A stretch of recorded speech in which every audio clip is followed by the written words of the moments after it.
Olá, bom dia, bem-vindos. Eu sou a Dayana Garbim, embaixadora da causa Falar Pode Mudar Tudo, e é uma alegria imensa ter todos vocês aqui com a gente nesse sábado de manhã. Bom dia a todos, bem-vindo. A gente está iniciando nesse momento a nossa virada pela saúde mental. De agora às 10 horas da manhã até amanhã às 10 horas da manhã, eu espero vocês aqui para 4 lives para a gente conversar sobre saúde mental. Nessa primeira live, a gente vai conversar com a doutora Alexandrina Meleiro, que é médica psiquiatra, e com o Tadeu França, um influenciador, pai, que faz um trabalho incrível aqui no Instagram e fala abertamente sobre as questões emocionais que ele vem lidando. Então eu vou adicionar aqui os nossos convidados. Bom dia a todos. Oi, gente, bom dia. Deixa eu chamar os nossos convidados aqui. Será que a doutora Alexandrina já está aqui com a gente? Doutora Alexandrina, vou aguardar eles entrando aqui. Bom dia, pessoal, bom dia, bem-vindos. Oi, Tadeu! Oi, Dai, tudo bem? Bom Tudo bom, dia. querido? Bom dia. Doutora Alexandrina, a gente está vendo o outro lado Oi, do seu celular. Agora, é isso que eu tô vendo aqui. Peraí, não, pronto, agora já. agora sim o seu rostinho. Agora não, de novo a parede, agora o rostinho. Bom dia, pessoal, bem-vindos. A gente vai conversar hoje aqui nessa live com o Tadeu França e com a doutora Alexandrina Meleiros, que é médica psiquiatra. Já estava apresentando vocês aqui quando eu abri a live. O Tadeu é um influenciador, um pai que faz um trabalho muito interessante aqui no Instagram, falando também sobre as questões da paternidade, outras questões, mas falando abertamente também sobre questões de saúde emocional, coisas que ele vive, como ele lida com isso. Se vocês ainda não assistiram ao vídeo da nossa campanha esse ano, já está no ar aqui no @Falar Pode Mudar Tudo. Tadeu, o vídeo ficou incrível, parabéns! Olha, alerta de lencinho, pessoal, porque assim, eu não tenho palavras para descrever o que foi a emoção do dia, né, da gravação. Fui pego totalmente de surpresa, uma experiência que eu nunca tinha vivido e muito louco também pensar, que eu até cheguei a mencionar questões de autossabotagem e tudo mais, de pensar depois que tudo aquilo aconteceu, ficar imaginando que parecia que não era comigo, parecia que uma hora a carruagem ia virar a abóbora em algum momento e que eu não merecesse estar vivendo aquilo tudo, mas aquilo é real e aquilo é não só para falar sobre mim, mas para a gente falar sobre um todo, sobre várias pessoas que muitas vezes estão passando por isso. Então, assim, gente, assistam o vídeo, compartilhem o vídeo, engajem e como a gente, né, que tá bonitinho aqui, Com a vistam nossa a camiseta. camisa. Vistam a camiseta, a camisa dessa causa, né? Porque de fato falar pode mudar tudo. Então, assim, fiquei muito, muito, muito emocionado e saber que eu tenho pessoas que me dão ombro, que me dão ouvido empático, né? Que acho que são coisas fundamentais nesse caminho de tratamento, né? Exatamente. Para quem está chegando agora na nossa live, está acompanhando, a gente está lançando nesse momento a nossa virada pela saúde mental. Então, até amanhã, às 10 horas da manhã, a gente vai ter 4 lives aqui no @Falar Pode Mudar Tudo, com vários especialistas para a gente conversar sobre vários temas. Ao longo do dia, eu vou postando para vocês toda a nossa programação. Essa nossa live de agora, com o Tadeu e com a doutora Alexandrina Meleiro, que é médica psiquiatra, a gente vai conversar sobre a saúde mental e os estigmas.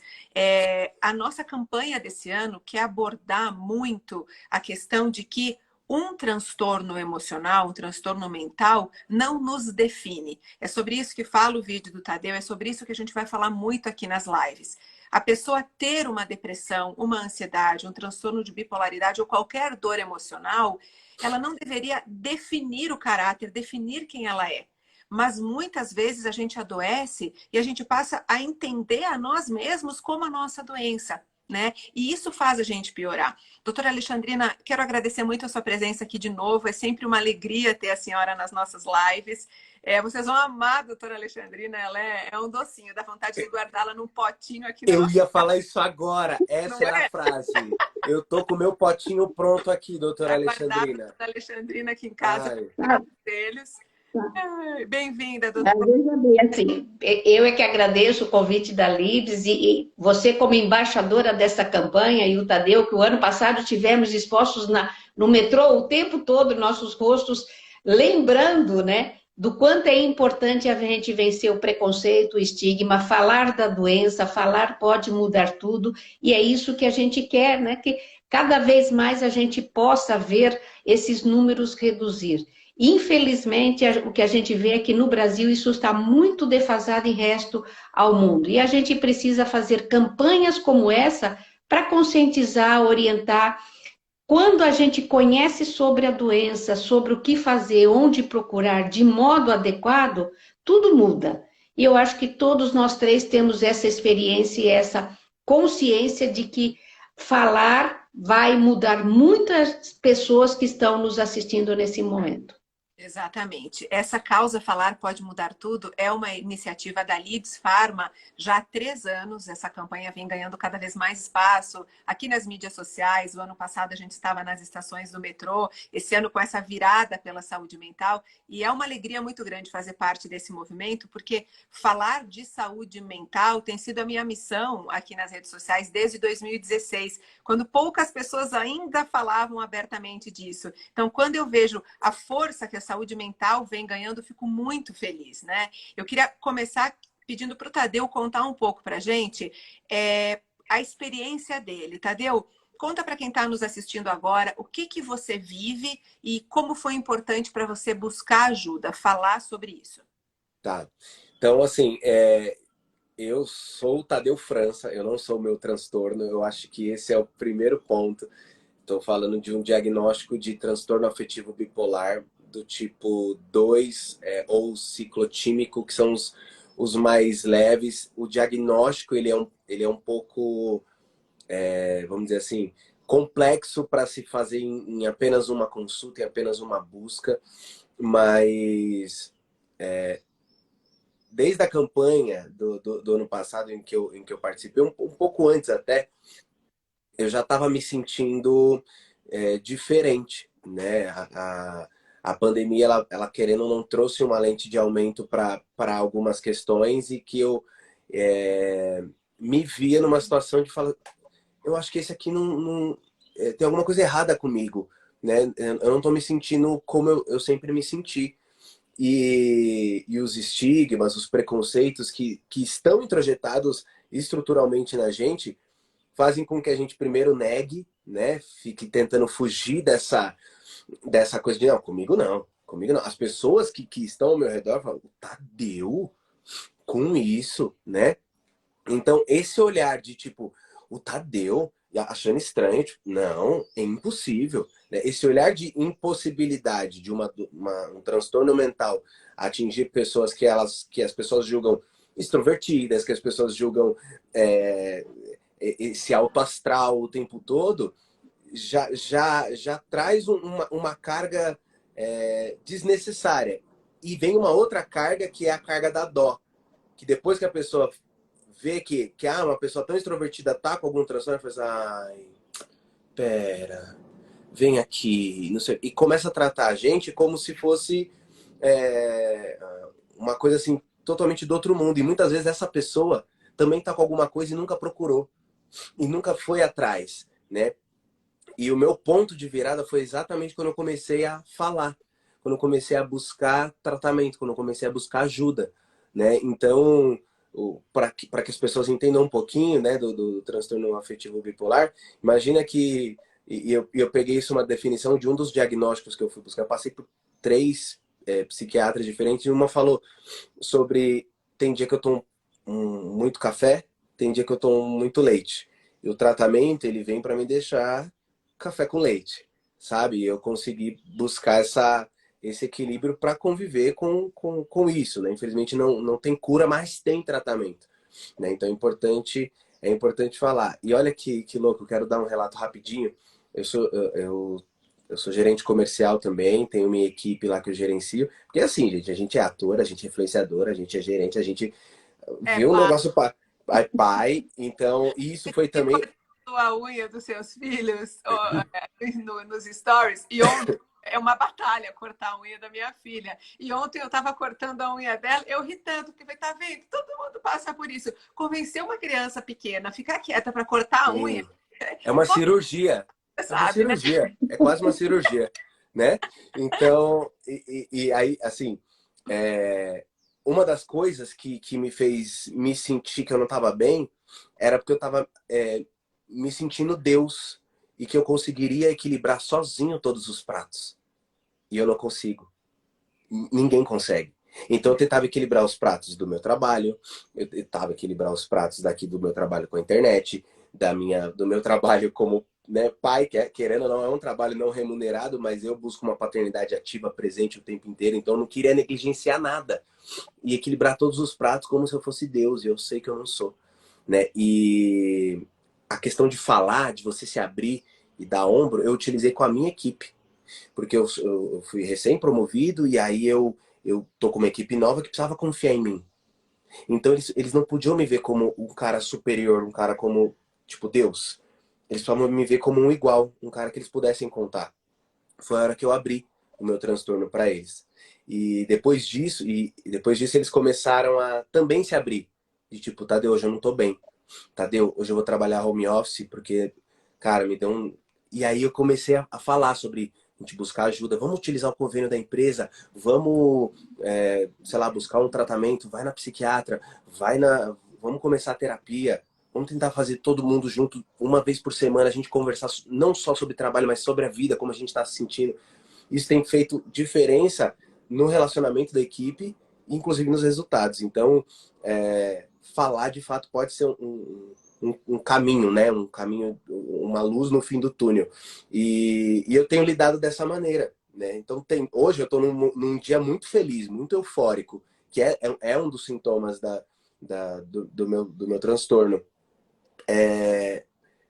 Mas está tudo bem o dia que eu não estiver nesse lugar, porque eu sei que esse transtorno não sou eu, ele está comigo, mas ele não sou eu, ele não me define. Então eu tenho lidado assim, e a causa assim tem me ajudado muito, muito, muito a lidar com isso, a equilibrar meus pratos, sabe? Tadu, quando você fala que hoje você está feliz, mas eu não diria que você está expansivo no polo da mania. Eu diria que você está no seu natural, É, que deve ter dito que você está de baixo astral, né? Hoje você está animado, porque nós estamos aqui nessa live, você está do lado da Dayana, você está do lado do potinho que você quer pôr no mel da Alexandrina, e isso te faz ficar feliz. Isso não é bipolaridade. É importante que a gente defina que nós, bipolares, podemos ter momentos de alegria, momentos de tristeza, e que isso não é adoecer. Isso é uhum, viver, nós temos sentimentos. E é importante a gente diferenciar, porque senão fica assim, qualquer coisa que nós possamos fazer diferente, ele é bipolar, ele é sim. estranho, ele é maluco. E não é isso. Eu estou te vendo, te conheço já de outros carnavais, né? Vamos dizer assim, e sei que você está feliz no seu natural. E é esse Tadeu que a gente quer ver, assim como a Dayana também está alegre, passou por períodos difíceis, mas superou, e a gente vai enfrentando a vida, porque a vida, eu digo que ela é como um eletrocardiograma, ela tem altos e baixos. O que não pode ser muito alto ou muito baixo. Aí sim a gente tem que procurar ajuda. Mas a gente tem que entender que muitas vezes estamos felizes porque somos nós. Como você disse, você não é a patologia, você é o Tadeu. O Tadeu pode ser alegre, o Tadeu pode estar às vezes irritado, às vezes estar meio triste, não necessariamente deprimido. Por quê? Você está sob tratamento, isso traz um equilíbrio. Você usou a palavra cura. A palavra cura, ela deriva, na verdade, de curar e que quer dizer cuidar. Não é sarar e nunca ter nada. Então, todos nós buscamos estar sob controle. E isso é importante para que a gente não crie um preconceito. Nunca vou ter cura. Não. Estou vendo que nós dois estamos em maioria porque estamos de óculos. A Dayane ainda está sem óculos. Mas não quer dizer que usar o... Para dirigir preciso e para ler Aí. muito também preciso. Mas começa assim, com a idade a gente vai. Eu também não nasci de óculos, foi com o envelhecimento. É complicado, né, doutora? Isso. Mas eu estou dizendo assim, que o fato de usar óculos não faz com que eu continue vendo a vida do jeito que ela é. Estou dependente do óculos, se eu tirar eu não enxergo nada, mas se eu colocar, eu enxergo muito melhor. E isso é importante que a gente pense assim, o óculos está para corrigir meu problema de refração, e não que eu tenha dependência. Porque muitas vezes, mas você toma remédio. Depende do remédio? Não. É outro preconceito. Meu cérebro precisa da medicação para ficar em equilíbrio. Então, meus olhos precisam desse óculos para ele poder enxergar. E assim o coração, o fígado, o pulmão e também nossas emoções, nosso cérebro, já que a gente está falando de doenças que são estigmatizadas, mas que a gente precisa diminuir e ver com naturalidade. Então, Tadeu, hoje você está bem. Ai, isso é um abraço, de verdade, doutor. Isso é um abraço na gente, porque eu tinha esse estigma também da questão do remédio. A informação é tão importante, Dai, doutora, é tão importante a gente buscar, porque eu tinha medo, eu falava assim, não, só a terapia vai me resolver e tal. E eu tinha medo da questão da medicação, com medo de ficar sabe, The Walking Dead o dia inteiro e perder essa energia vital que eu sempre demonstrei para as pessoas, né? Então, medo de ser julgado no trabalho, de tipo, ele não tá rendendo o que ele deveria render porque ele tem um negócio. Ele não vai funcionar de tal maneira porque ele tá com aquilo. Então, isso é um estigma que a gente também tem que quebrar, né? Que com relação à medicação, do quanto é necessário buscar um diagnóstico preciso com profissionais corretos. Informação não é julgamento, então a gente tem que ter essa coisa clara na nossa cabeça. E a tua fala assim me abraçou de uma maneira, eu só tenho a agradecer, doutora, de verdade. É importante que a gente não estigmatize assim, só terapia. É importante a psicoterapia para que a gente lide com as dificuldades, porque todos nós temos acontecimentos na vida. Eu acompanho aí a tua página no Instagram, tem hora que seu filhinho foi para o pronto-socorro, teve hora que o outro foi passear na Disney, você brincando com ele, quer dizer, teve momentos de alegria, mas também teve acontecimentos. E nós temos que estar preparado para isso, até para a nossa doença ficar equilibrada e a gente conseguir o trabalho, conseguir a família, conseguir fazer o social, conseguir fazer o nosso pessoal, e todas as coisas têm que estar bem. Que isso é o equilíbrio que a doença nos permite. Fazer tudo, né? Eu digo assim, quando temos uma doença, seja ela qual for, e nós estamos falando das doenças ligadas ao comportamento, à mente, às doenças mentais, nós temos que pegar a doença, tratá-la da melhor forma possível, como você falou, com profissionais competentes. A família tem que estar junto, entendendo o processo do que é esse adoecer, porque muitas vezes a família é uma ferramenta fundamental no tratamento, mas outras vezes pode ser uma pedra no sapato que atrapalha a pessoa que tem a doença. Então, a gente precisa também olhar para a família. Tudo isso leva a nós termos qualidade de vida, apesar de ter uma doença. Mas você trabalha, como você disse aí, você é influencer, você é ator, você é... esqueci a outra coisa que você falou. Gerente comercial. Gerente comercial, quer dizer assim, pai, né? Nas horas, não é nas horas livres, é em todas as horas, né? Porque eu vejo, acompanho, em todos os momentos, você e tua esposa cuidando aí do casal. Assim como a Daiane, ela tem aí diversas ocupações, mas não deixa de ser mãe, né? Então, assim, importante que apesar da nossa doença, de nós três, cada um temos a sua, nós estamos aqui em pleno sábado, que amanheceu um dia bonito, diz que vai esfriar, mas eu espero que ainda o sol dure, porque o amarelo está estampado na nossa camiseta, justamente para dar vida, alegria, para ter razões para viver. Porque hoje a gente comemora, no dia 10 de setembro, o Dia Internacional de Prevenção ao Suicídio. Internacional não, mundial, porque é da Organização Mundial de Saúde. E é importante que esse dia seja ligado de razões para viver. E todos nós três, eu acredito, não é, Daiane, que a gente tem razões para viver? Tem. Eu acho que a mensagem mais gostaria de deixar para todos vocês que estão nos acompanhando é que o sofrimento emocional, ele acontece na vida de todas as pessoas. Né? A gente está aqui, nós três, conversando, nós somos pessoas com vidas diferentes, com realidades diferentes, e nós três adoecemos. Então, não importa a profissão da pessoa, a cor da pele, a classe social, quanto dinheiro ela tem no banco, se ela é casada ou se ela é solteira, ela pode adoecer emocionalmente. E essa dor, muitas vezes, paralisa a vida dela. E a gente tem vergonha de procurar ajuda quando a gente está doente emocionalmente. Eu sempre falo, e eu vou repetir aqui, se a gente quebrar uma perna, a gente não vai hesitar de ir ao médico em nenhum momento. Se você está com uma dor emocional, você não vai, porque você tem medo de ser julgado, você acha que você é fraco, você acha que você tem uma falha de caráter. E o que a gente quer dizer para vocês que estão acompanhando a gente, a doença mental, o sofrimento emocional, não é uma falha de caráter, não é uma fraqueza. Você está doente como uma doença qualquer e você precisa de ajuda especializada. Então, procure um médico psiquiatra, procure um profissional psicólogo, um profissional que possa te dar uma ajuda emocional, um suporte, né? Como o Tadeu falou, as empresas já estão com esse olhar para a saúde mental. Doutora Alexandrina, eu gostaria que a senhora trouxesse para a gente, desde o início da pandemia, falou-se muito mais sobre a saúde mental. Como é que a senhora percebe que nós estamos? Será que a gente evoluiu nesse sentido? Olha, veja bem, eu acho que se quando a gente faz aquele gráfico, né, de quais as palavras mais citadas, fora Covid-19, eu acredito que foi saúde mental. E justamente pensando, porque assim, a pandemia, com todos esses 2 anos e meio, quase para 3 anos que nós vamos, de reclusão, de incertezas, de insegurança, medo de perder o emprego. Algumas pessoas, claro, que tiveram oportunidade de ganhar até mais dinheiro na pandemia, mas a grande maioria teve prejudicado.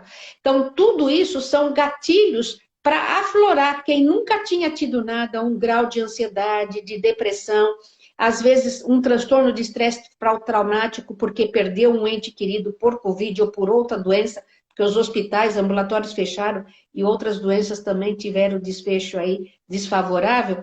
Então, nunca se falou tanto em saúde mental. Parece que a população adquiriu um álibi. Não, mas tem a pandemia. Então, use a pandemia. Depois da pandemia que eu adoeci, muitas já tinham a doença antes, mas não se permitiam falar.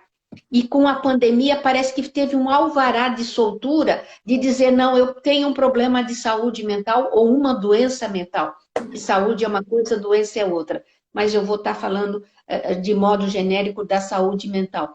Tanto que nós tivemos nas Olimpíadas uma atleta que disse, eu não vou poder continuar competindo, americana, porque eu não estou bem da saúde mental.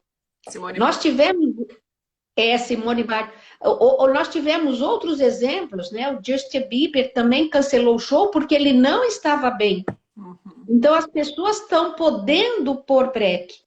E a questão aí de uns 15, 20 dias, né? Um lutador da UFMC, após vencer a luta, um britânico, ele gravou isso, está rodando em rede social em todo o mundo.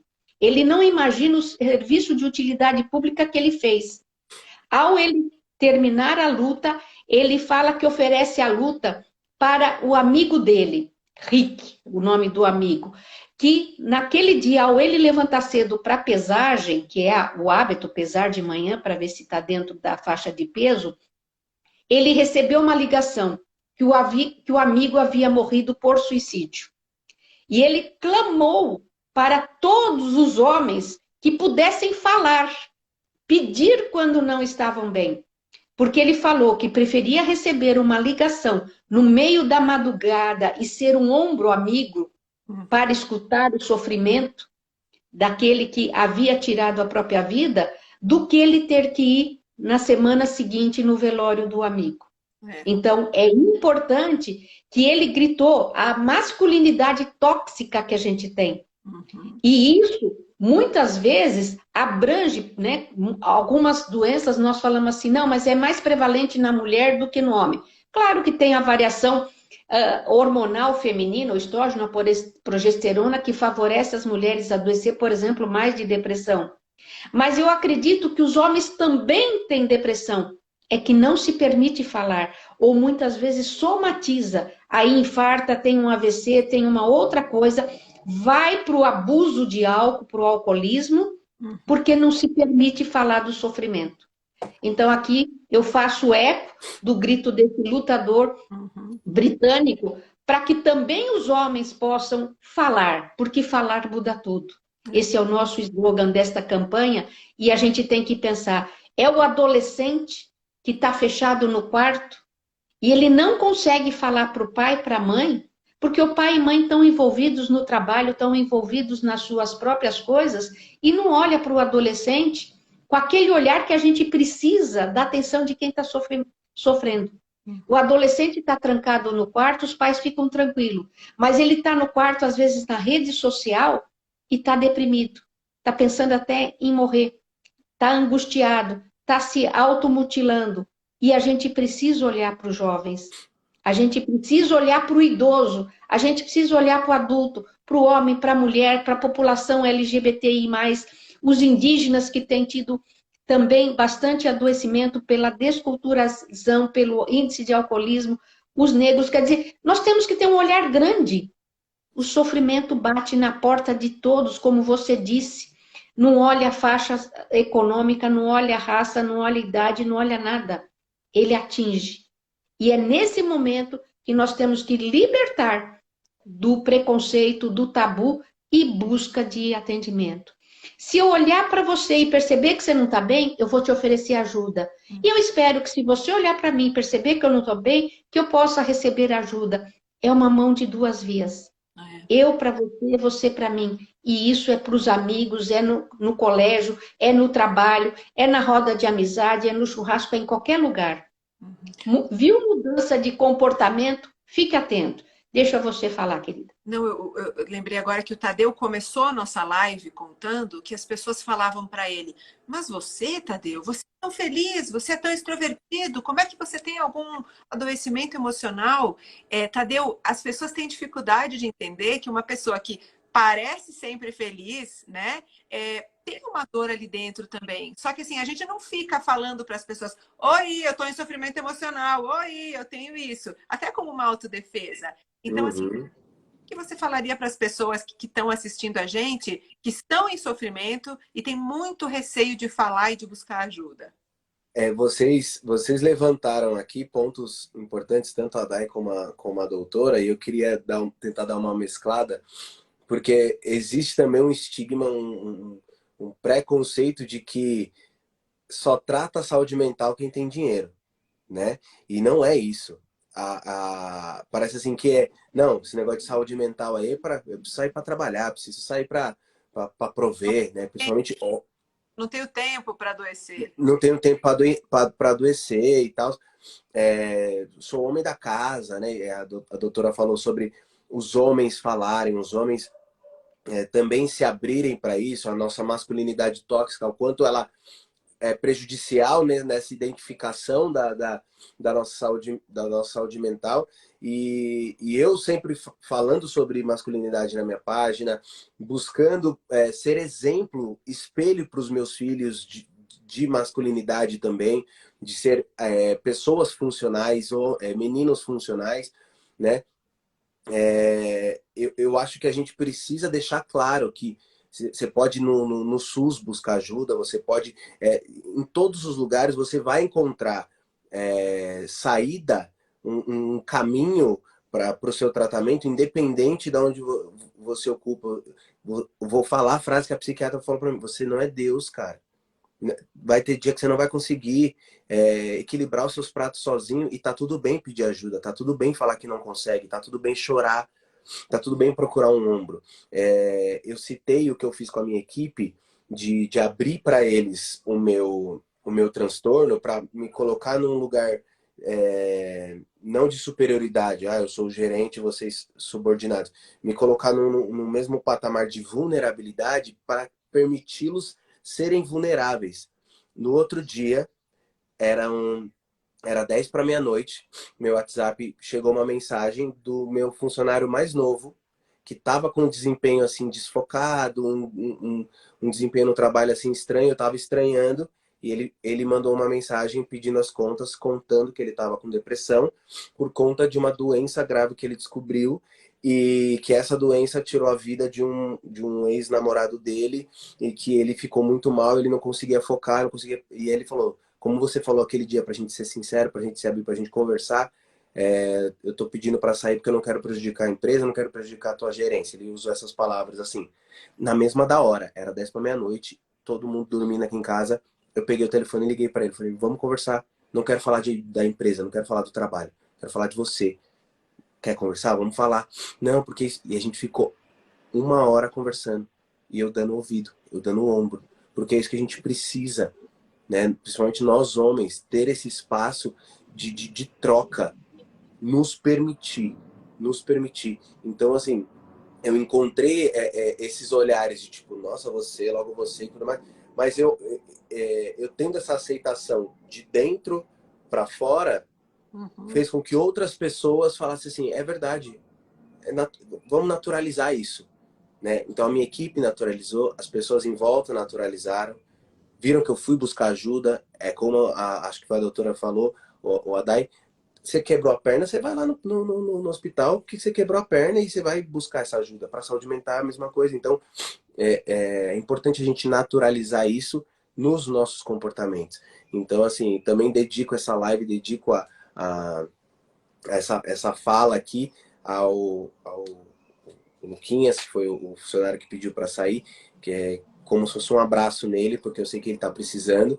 E eu acho que é esse um caminho, sabe? Doutora Alexandrina, eu percebo muito por tudo que eu vivi quando estava doente. Para quem me acompanha aqui há mais tempo, já sabe que eu sofri de transtorno alimentar durante muitos anos. E teve um período em que eu também fiz tratamento para depressão.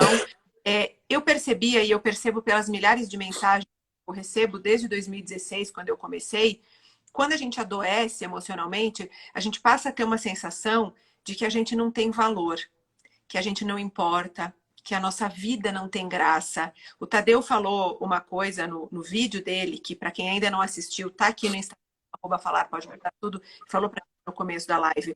Uma sensação de eu não mereço o que eu estou conquistando, eu não mereço estar aqui, né? Duvidar até mesmo das próprias conquistas. Então, eu costumo chamar tudo isso de uma perpétua sensação de insuficiência, de não merecimento, né?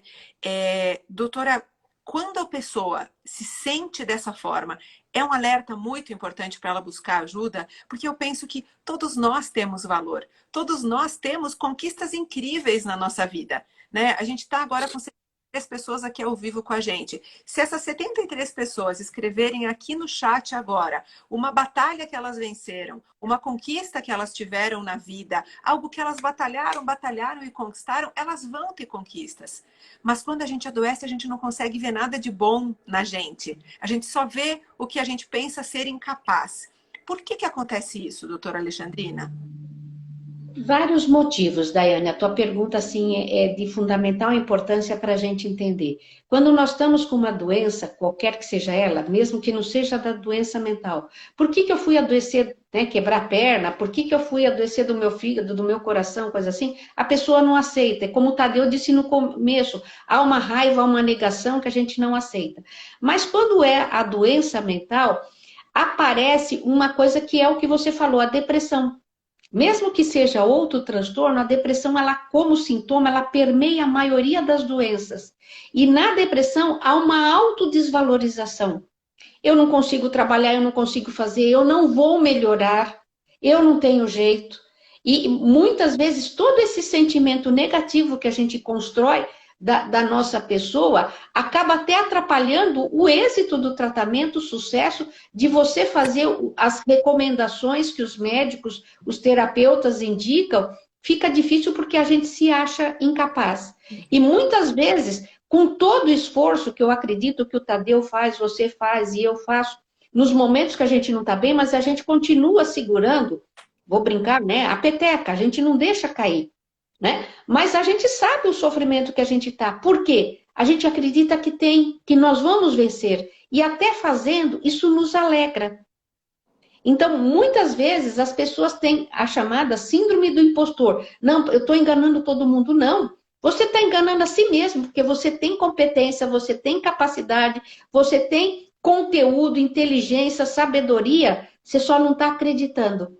Então, muitas pessoas que sentem a síndrome do impostor têm um grau de depressão, que se olhar, vai ver, não, se eu estou aqui, eu fiz minha trajetória, você fez a sua, Tadeu, todas as pessoas que estão nos assistindo e as que vão também nos assistir, porque ficará gravado, vão poder ter acesso, cada um fez a sua trajetória. Temos defeito, temos não qualidades, todos, mas também temos muita coisa boa. Basta a gente discernir o joio do trigo. O que é meu lado ruim? A gente dá menos ênfase. Qual é meu lado bom? A gente dá mais ênfase. E é isso que a gente tem que equilibrar, e por isso a importância da terapia, para que a gente comece a valorizar aquilo que a gente tem de bom. Senão a gente fica dando ibope para o lado negativo. Não. Nós vamos resgatar dentro de nós as coisas boas. Eu sei meus pontos frágeis, mas também sei meus pontos fortes. Vamos utilizar esse e minimizar esse. É importante isso em todas as doenças, não só as mentais, mas principalmente nas doenças mentais. Você sabe, doutora Alexandrine Tadeu, que eu chamo de caminho de cura, né, o meu processo. Eu precisei perder a vergonha de ser quem eu sou, né? Aí, igual o Tadeu falou que as pessoas questionam, né, o transtorno dele, algumas pessoas também me falavam isso. Mas você ter vergonha de quem você é? Como assim? E é isso que as pessoas não entendem. Às vezes, não importa o que você conquistou, não importa a imagem que os outros têm de você. Quando a gente adoece, a gente tem uma sensação de ter vergonha de ser quem é.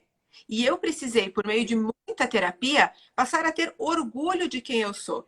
E para isso, eu tive que adotar um caminho doloroso, que é a responsabilidade pelos meus erros, pelos meus defeitos, pelas partes que não são tão boas. Então, acolher que eu sou uma pessoa imperfeita, vou falar aqui tudo meus defeitos, viu, doutora Alexandrine Tadeu? Eu sou invejosa, eu sou controladora, eu sou impulsiva às vezes, eu tenho um monte de defeitos que eu não queria olhar. Então, eu queria saber, Tadeu, nesse seu caminho de cura, o que você precisou aprender sobre você mesmo que te ajudou muito? Que eu sou falível.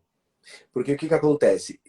Eu produzo conteúdo sobre paternidade, né? Falo muito sobre paternidade, criação respeitosa de filhos. Eu utilizo o humor, né, que eu chamo de humor crítico, como uma linguagem para me comunicar com as pessoas, né?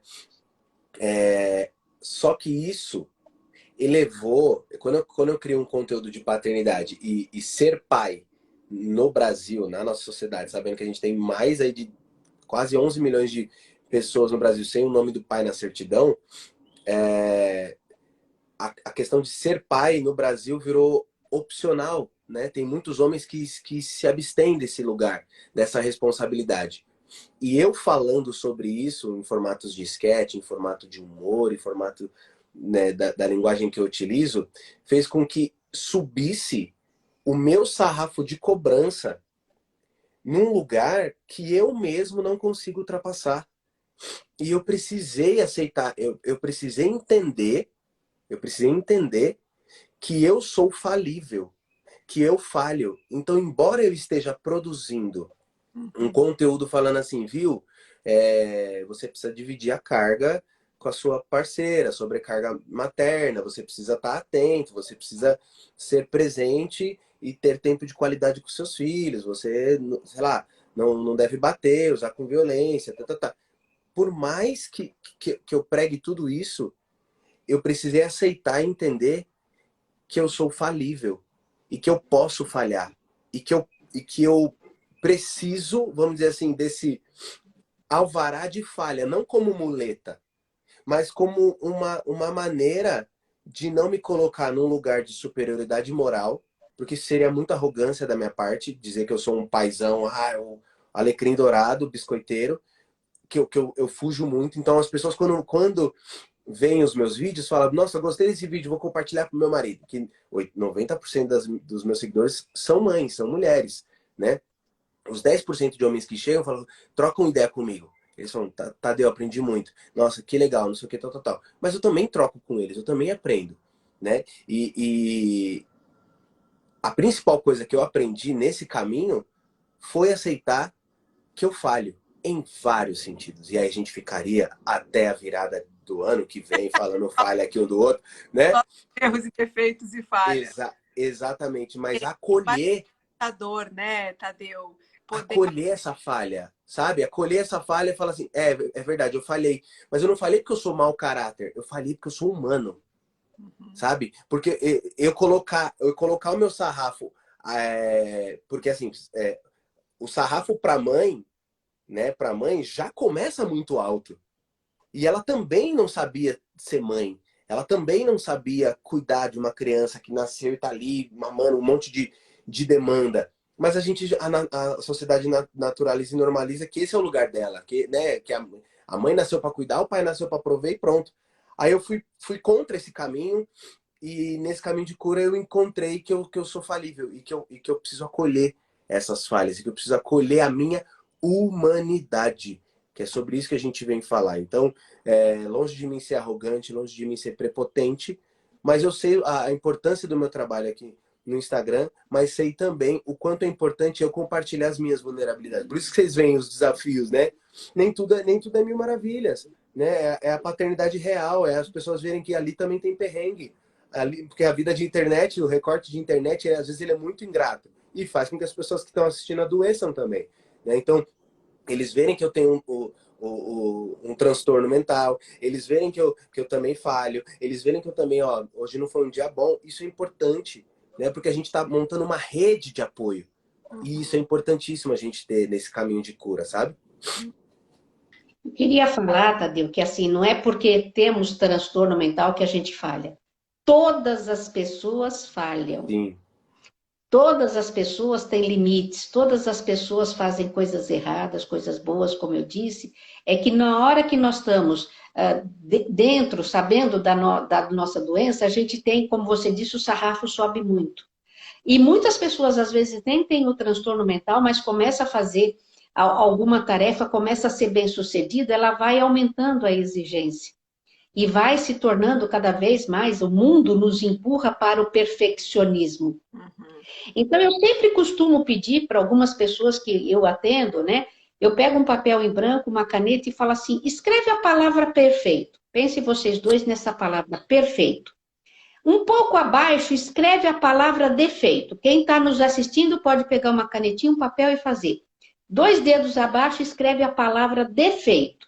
Então, nós temos a palavra perfeito e a palavra defeito. O que elas têm de comum, essas duas palavras? Feito. Feito. Então, o importante é estar feito. Se nós circularmos a palavra feito do perfeito e a palavra feito do defeito, o que sobrou do lado de fora dos círculos? Perde. Perde. Então, se a gente quer perfeito, o medo do defeito, a gente perde. Eu quero um feito. Então, se nós fizermos aquilo que naquele momento é possível a gente fazer, pronto, está ótimo. Se a gente exigir a perfeição, paralisa a pessoa. Se eu ficar medo do defeito, paralisa a pessoa. Eu sempre quero o feito. Nós não estamos fazendo uma live, ela está tendo algumas intercorrências, mas faz natural do trabalho de 3 seres humanos. Sim. E isso é o que importa, ela está feita. Poderia ser melhor, numa outra live podemos falar X ou Y coisa? Claro, sempre o objetivo é melhorar, mas o importante é estar feito. Então, diminua seu sarrafo de exigência. Pensa o quanto o teu trabalho que você faz, principalmente, você, de fato, eu vejo que mais presentes são as mulheres, porque eu te sigo, do que os homens, mas vira e mexe a gente vê homem e a gente vê que você dá atenção e responde a todos. A mesma coisa eu vejo também que eu acompanho a Daiane, que as pessoas perguntam para você porque elas se identificam com várias situações. E recentemente a campanha que vocês fizeram, você e o Tiago, sobre a doença da sua pequena Lua, nossa, foi maravilhoso. E o que é isso? Senão a doação que vocês fizeram para o próximo. Cada vez que a gente fala das nossas fragilidades, quantas pessoas Uhum. Nós estamos fazendo com que elas se sintam iguais Uhum. e se apoiem na nossa palavra para ser vitorioso, para ser vencedor, para ser um guerreiro e para ser gente, para ser humano. Hoje a gente tem a ideia de quantas famílias passam pelo adoecimento dos filhos e do tamanho do sofrimento que é isso, inclusive para a saúde mental de um pai e de uma mãe. Né? Essa é uma live que eu pretendo fazer no futuro, conversar sobre a saúde mental de famílias que têm filhos com doenças graves. Como o Tadeu falou, né? Você tá aprendendo a ser pai, aprendeu a ser pai. Eu tive que aprender a ser mãe num contexto que eu jamais imaginei. Eu imaginei mil coisas. Minha filha vai ficar gripada, vai ter pneumonia, vai ter febre, mas câncer? Nunca. Então, assim, a vida nos impõe desafios que a gente nem imagina. E a gente, de alguma forma, vai ter que equilibrar os pratinhos para tentar lidar. Agora, se eu tentar ser a mãe perfeita nesse contexto, eu vou enlouquecer. Então, eu precisei desistir também, Tadeu. Eu falei, eu vou fazer o melhor que eu puder e o melhor que eu consigo. Assim como o Tadeu, na dedicação dele, tenta fazer o melhor. Mas eu também sempre gosto de falar o que a doutora Alexandrina falou e o Tadeu falaram. Se a gente tentar a perfeição, se a gente tentar dar conta de tudo, a gente só vai conseguir adoecer. Então, que a gente possa perceber os nossos limites. E acho que uma coisa é muito importante, a nossa necessidade de pedir ajuda. Né? Ajuda, estou falando aqui, não só ajuda médica, nesse contexto, né, da saúde mental. Ajuda para tudo. Ajuda para o marido, para a esposa, para o companheiro, ajuda no trabalho. Né? Conversar sobre os nossos limites, até aqui eu consigo, aqui eu não consigo mais. Não permitir que as pessoas nos tratem de forma desrespeitosa. Esse limite também para a saúde mental é muito importante, né? Tadeu, o que você pensa disso? Poder se colocar, epa, até aqui você não vai avançar comigo. Também são coisas muito importantes da nossa saúde mental, né? São porque a gente foi socializado a, a repelir a saúde mental e atribuir que doenças mentais são coisa de gente louca, né? De gente sem controle e tudo mais. Então, é importante a gente impor esse limite e, às vezes, numa conversa, numa possibilidade de diálogo com alguém que está te tratando de uma maneira diferente, você consegue, inclusive, convidar essa pessoa no formato de diálogo, da maneira que você se coloca, a, de repente, procurar ver se ela não tem alguma coisa. Não que todo mundo vai ter, não que todo mundo tem, mas às vezes ela está agindo de uma maneira como uma autodefesa, não sei se eu posso usar a palavra certa, mas temos a doutora Alexandrina aqui, que é tipo essa live é tipo uma consulta, viu, gente? Para abrir aqui, ó. Já tô uma sessão, né? Então eu vou falando aqui, ó. Vou falando aqui, doutora, você vem e arremata, tá? Mas assim, parece que as pessoas, elas tendem a atacar, a falar sobre o outro, mas que muitas vezes está falando muito mais sobre ela, né? Então é importante a gente ter esse posicionamento firme, para que as pessoas entendam que o seu transtorno não te define, que você está com ele e você não é ele. Então as pessoas precisam entender, porque a partir desse pensamento é possível que a pessoa também vá falar, é verdade, né? Será que eu tenho tipo alguma coisa? Porque eu tô me sentindo assim e vou buscar ajuda, né? Então eu acredito que a gente precisa sim ser firme, não ter vergonha de falar, embora isso é um processo, não é uma chavinha. A coisa de não ter vergonha é um processo, né? Eu tinha muito dedo para falar sobre isso no ambiente de trabalho, por conta de trabalhar com venda, com performance, com número, com dados. Então eu tinha muito receio, mas também eu sei a força que tem falar. Eu descobri, principalmente abraçando a causa, a força que tem eu saber me posicionar e eu ter o entendimento sobre o que se passa comigo. Porque eu busquei tratamento, eu busquei ajuda e agora eu tô neste caminho de cura, né? Como você mesmo diz. Então, é importantíssimo que a gente saiba se posicionar, falar e usar a fala a nosso favor, né? Eu acho que é esse o caminho. Vai, doutora, agora vem com aquele... Não, também não é assim, querido. Você já, pela experiência, vocês dois, até pela trajetória e como vocês colocaram, tudo é um processo. Todos nós vamos aprendendo na caminhada da vida e na superação. Às vezes a gente mergulha em alguma situação, mas a gente consegue, até pela persistência e a resiliência, que é a capacidade de enfrentar adversidades, é não ficar parado e é não buscar o perfeito. O que eu tenho que fazer? Quais as alternativas? E a gente seguir.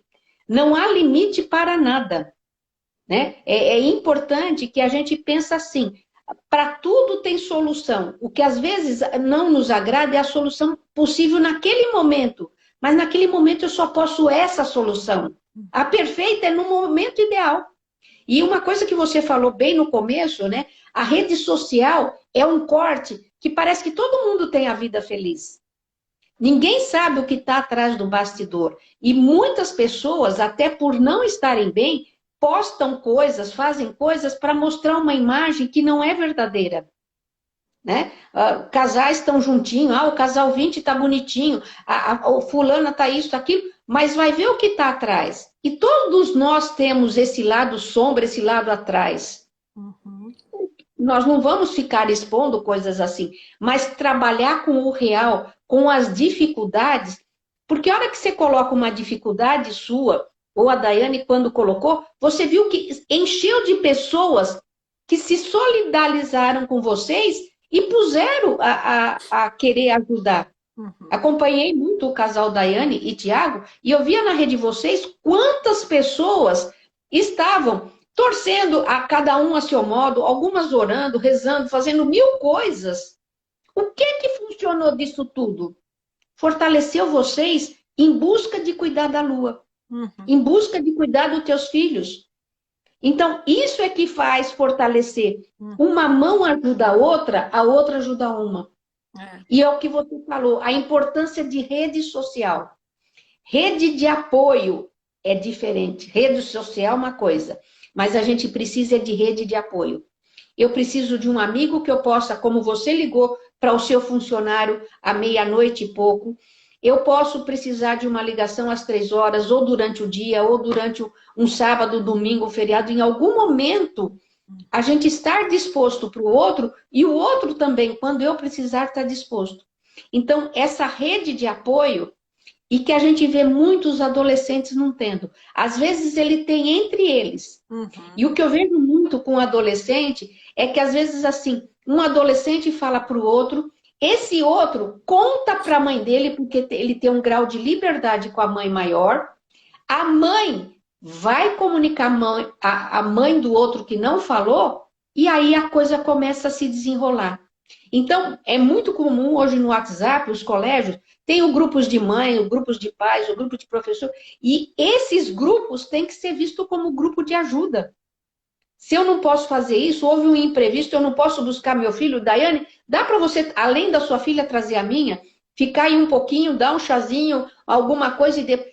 Isso é importante. Esse movimento solidário que nós temos que ter, que está um pouco fora de moda, mas ainda existe muitas pessoas de bom coração e existe muitas pessoas que estão dispostas a ajudar a todos.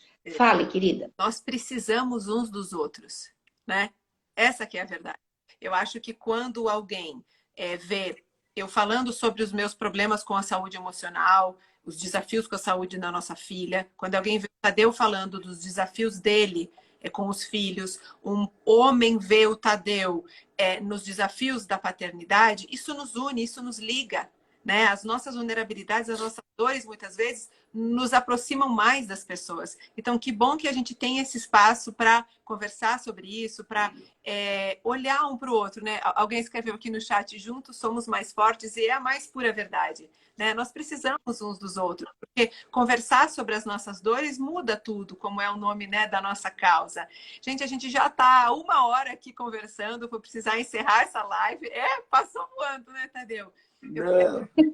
O Tadeu deixar a última mensagem dele. Quero convidar todos vocês para assistirem o vídeo do Tadeu aqui no feed. Depois eu vou postar aqui nos stories para vocês. E Tadeu, mais uma vez, parabéns por essa mensagem tão bonita que você passou no vídeo. Muito obrigado. Foi assim um prazer. De verdade, não vi a hora passar. Para mim foi 10 minutos de live. Vou reivindicar, tá? A próxima live live. 2 horas de live, assim, e assim, num estúdio presencial, com cadeirinha pra gente encostar, poltrona confortável, a gente vai falando, porque foi muito importante. Foi muito, muito, muito importante participar de toda esse processo, né? Foi lindo, foi generoso, me senti profundamente abraçado desde o momento em que eu fui lá gravar o vídeo, assim, achando que ia falar da saúde mental numa coisa muito macro, assim, sabe? E do nada o negócio foi pro micro, foi pro micro, foi pro micro. A caixa. Me brota uma caixa, aí me brota um monte de lembrança minha que me recorta. Cada negocinho ali que tava dentro da caixa é um pouquinho de mim, tem um pouquinho da minha história. Aí me vem dentro da caixa um tablet com pessoas que eu amo de paixão, dando um relato. E uma dessas pessoas foi a minha parceira, Thalita, que é, assim, uma pessoa incrível. E do nada ela aparece atrás de mim, gente. Como é que você segura a emoção? Como é que você equilibra o prato assim? Não tinha como. Então foi muito emocionante. Eu convido todo mundo a assistir, acompanhar, né? E saber que falar pode mudar tudo, que cada um encontre o seu caminho de cura e que se o seu caminho tiver difícil, tiver obstáculo, saiba que você tem aqui ombros para para te apoiar, ouvidos para te escutar, mão para te segurar. Então, vocês encontrem aí, doutora Alexandrina, o meu potinho está pronto. Muito obrigado por esse acolhimento, por essa fala. Dai, você é maravilhosa também, assim, muito obrigado pelo carinho, pelo acolhimento, pela simpatia. E assim, vocês são incríveis. Agradeço todo mundo. Obrigada. Doutora Alexandre. Eu também vou, Ai, eu vou deixar meu agradecimento mais curto, que eu sei que daqui a pouco aí passa o tempo e a gente perde a live e não grava, né? É importante isso. Que todos possam recomendar essa live para outras pessoas, porque seguramente é um bem de utilidade pública a gente fazer o bem ao próximo. E assistir de novo, porque foram muitos trechos, muitas falas que são importantes e que fazem eco, não só na caixinha do Tadeu, mas na caixinha de todos nós. A gente vai lembrando de coisas. Eu vi pelo depoimento que muitas pessoas foram falando das suas dores, das suas dificuldades, mas também que encontrou que é a união que a gente faz a força. E é isso que é o mais saudável para todos nós. Falar pode mudar tudo. Então vamos falar. doutora Alexandrina Tadeu, muito obrigada, muito obrigada. Essa live vai ficar gravada para quem quiser assistir, quiser compartilhar. E eu espero todos vocês às 2 horas da tarde. A gente vai ter mais uma live para conversar sobre ansiedade e depressão. Meu convidado vai ser o Dr. Felipe Lobo. Então eu espero vocês daqui a pouquinho, às 2 horas da tarde. Um grande beijo, um ótimo final de semana.